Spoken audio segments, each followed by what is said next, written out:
Bonjour à tous. Aujourd'hui, 2 exercices pour se remettre en question. Ce sont des exercices que je n'ai pas inventés en théorie et puis que je suis allée pratiquer, mais vraiment des exercices que j'ai déduits tout simplement de mon quotidien, de ma réalité, de ma vie pratique. Premièrement, gaspillez-vous votre salive? J'ai remarqué que dans nos échanges avec nos amis et notre famille par exemple, parfois on gaspille énormément notre salive dans le sens où on va parler de choses futiles qui ne méritent pas qu'on leur accorde du temps. Par exemple, une discussion sur une personnalité publique quelconque, la manière dont elle s'est habillée, ce qu'elle a dit par exemple, ça peut être important pour certains, mais de mon côté, je vois ça comme une futilité, quelque chose qui va me faire gaspiller mon temps et ma salive. Et je mets dans le même sac le fait de médire sur quelqu'un ou de calomnier quelqu'un, son collègue par exemple, arriver à la maison et puis parler de ses collègues pendant 1000 ans à non plus finir. Je ne dis pas qu'il ne faut pas exprimer ses remarques, exprimer ses émotions, exprimer son quotidien par exemple au travail. Je ne dis pas non plus qu'il ne faut pas dire ce qu'on a remarqué d'une personne, au contraire, mais je pense qu'il y a une limite, c'est-à-dire que si on passe une demi-heure à parler d'une personne et qu'on rabâche toujours les mêmes choses et qu'on met mal à l'aise son interlocuteur, parfois on s'en rend même pas compte, c'est qu'il y a un problème, c'est qu'on est en train de gaspiller notre salive. En réalité, c'est une manière de conscientiser le fait que parfois on est en train de calomnier tranquillement une personne, de perdre notre énergie justement à parler dans le vide et sans avoir rien en retour, rien qui puisse nourrir notre âme, rien qui puisse nous nourrir spirituellement. Donc on donne, on parle dans le vide, jusqu'à ce qu'on n'en puisse plus et qu'on ne comprenne pas pourquoi. Je ne parle évidemment pas ici de ce qu'on appelle les small talk qui vont nous permettre justement de créer du lien avec des personnes, avec des étrangers, de commencer une discussion par exemple, c'est quand on a parlé de la météo, ça va, alors c'était comment la route, etc. Donc ce sont des petites choses comme ça qui nous permettent de créer du lien, de sortir un peu peut-être aussi d'un certain embarras. Je parle plutôt de cas par exemple où on va débattre avec une personne sur un sujet particulier tout en sachant pertinemment qu'on ne pourra pas faire changer d'avis à cette personne-là et qu'au bout aussi d'un certain moment on sent qu'on perd toute notre énergie dans un débat. Pour moi, quand on perd cette énergie-là, c'est le signe que ce n'est pas fructueux, qu'il ne faut pas s'avancer plus que ça. J'aurais tendance à privilégier le dialogue, c'est-à-dire dialoguer, échanger avec une personne qui va vraiment t'apporter quelque chose. Donc dans le dialogue, il y a le logos, il y a la parole, mais il y a aussi dia, c'est-à-dire ça va être quelque chose qui passe entre deux personnes. Donc il faut vraiment qu'il y ait une connexion. Ça va être par exemple le genre de discussion qu'on va avoir avec nos amis pendant 1 heure, 2 heures sur des sujets peut-être existentiels, sur des sujets qui nous concernent, des sujets qui concernent notre ami, on va les conseiller, etc. Ça va être aussi des sujets qui vont nous prendre de l'énergie, mais après ça, on se sent comme une nouvelle personne, on sent qu'il y a quelque chose en plus en nous qui densifie un petit peu notre esprit. Donc cette question, on peut se la poser à nous-mêmes. Est-ce que je gaspille ma salive ? Donc au début ça va être un petit peu bizarre, ça va pas aller de soi parce que ça ne fait pas partie de vos habitudes tout simplement, mais vous allez voir qu'au fur et à mesure que vous poserez cette question, il y aura une sorte de tri dans vos paroles, dans des sujets de discussion, une sorte de tri avec certaines personnes aussi. Et ça va vous forcer justement à avoir une certaine discipline dans la discussion, une certaine discipline aussi vis-à-vis de vous-même. En réalité, c'est comme si on se tapait nous-mêmes sur les doigts. Donc arrête de dire ça, arrête de gaspiller ta salive, mais qu'est-ce que tu fais, c'est futile. Et au fur et à mesure du temps, ça va devenir tellement logique, tellement naturel pour vous que toutes ces petites mauvaises habitudes qui polluent un peu notre esprit vont s'en aller. Donc ça va devenir un geste ancré en nous. Avec le temps, on n'aura même plus besoin de se poser la question « est-ce que je suis en train de gaspiller ma salive ?»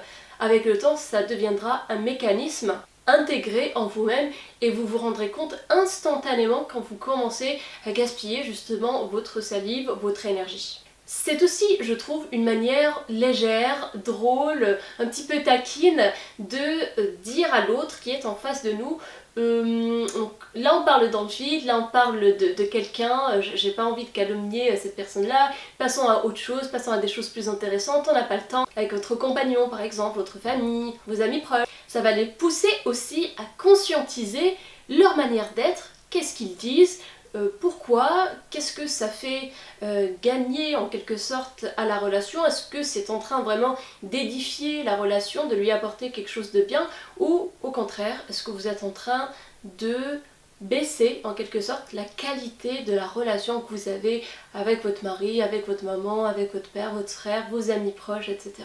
Deuxièmement, dans un tout autre registre, c'est une expérience de pensée que je fais souvent et qui m'est venue à l'esprit tout naturellement.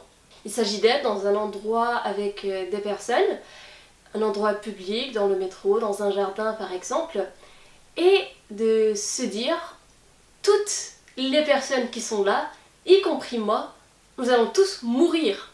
Et le réaliser vraiment que du jour au lendemain, telle personne qui est assise sur telle chaise ne sera plus là, telle personne aura un accident, telle personne une maladie, moi-même je ne sais pas comment je vais mourir mais c'est certain que ce sera le cas. Et tout d'un coup, vous entrez dans une autre dimension et la vision que vous avez du moment T où vous êtes et de la vie en général change du tout au tout. Comme je vous l'ai déjà dit, j'ai fait mon mémoire de Master 2 de philosophie sur la mort et particulièrement le déni de la mort en Occident.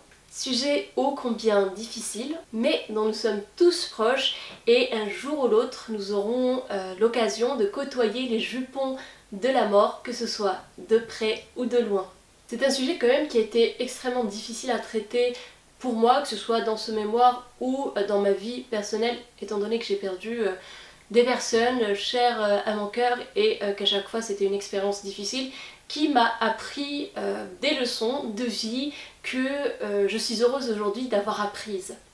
Parfois dans le métro, quand je suis irritée par exemple, à cause de certains comportements, le fait de me dire tous les gens qui sont dans ce métro, dans cette rame de métro vont mourir et moi y compris, ça m'enlève une sorte de voile sur les yeux et je me rends compte instantanément de la dimension humaine et imparfaite de chaque être qui se trouve dans ce métro-là et de moi-même en particulier.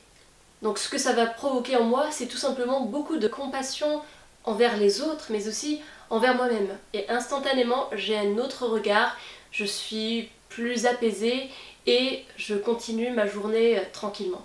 Quand je stresse trop, par exemple, que je fais cette expérience de pensée qui constitue à imaginer que tout le monde autour de nous va être mort et nous aussi, assurément, ça me calme illico. Pourquoi ? Car je me dis que le stress est nocif pour moi, que ça va engendrer une mauvaise qualité de vie, que je n'ai pas de temps à perdre à trop stresser et que ça va me faire échouer si je stresse trop dans tout ce que j'ai envie de réussir en réalité. Il y a aussi des fois où je suis plutôt dans un état d'esprit contemplatif et que je fais aussi cette expérience de pensée. Ça me permet instantanément de réaliser la beauté de la vie, la beauté d'être maintenant, la beauté de vivre, mais aussi la beauté des personnes, de la singularité des personnes qui m'entourent et de cette pluralité qui caractérise les êtres humains.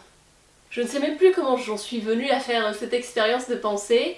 Donc je suppose que c'est venu naturellement, donc d'imaginer que par exemple on va perdre sa mère, on va perdre son père, on va perdre des gens chers. Et après j'ai dû extrapoler justement à le dire mais en fait tout le monde va mourir, qu'est-ce qu'on va faire ? À chaque fois ça m'a apporté quelque chose de bon, quelque chose de bien pour moi qui m'aidait à avancer, je le sentais dans la bonne voie.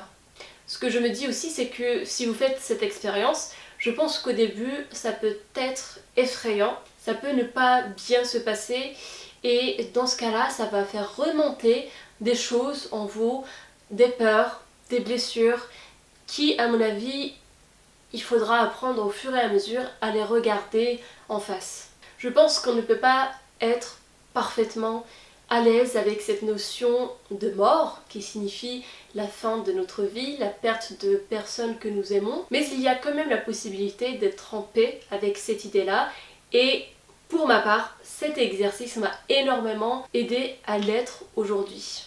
Ces 2 exercices ont fait leur preuve dans mon cas. Je vous les livre, c'est mon expérience. N'hésitez pas à me dire dans les commentaires si vous avez des exercices comme ça qui vous permettent de vous remettre en question. Je pense que ça aidera beaucoup de personnes et moi la première. Mettez un pouce bleu pour me soutenir si vous avez aimé le contenu. Partagez, commentez pour le référencement de la vidéo. Et de mon côté, je vous dis bon dimanche et à mercredi pour une nouvelle vidéo.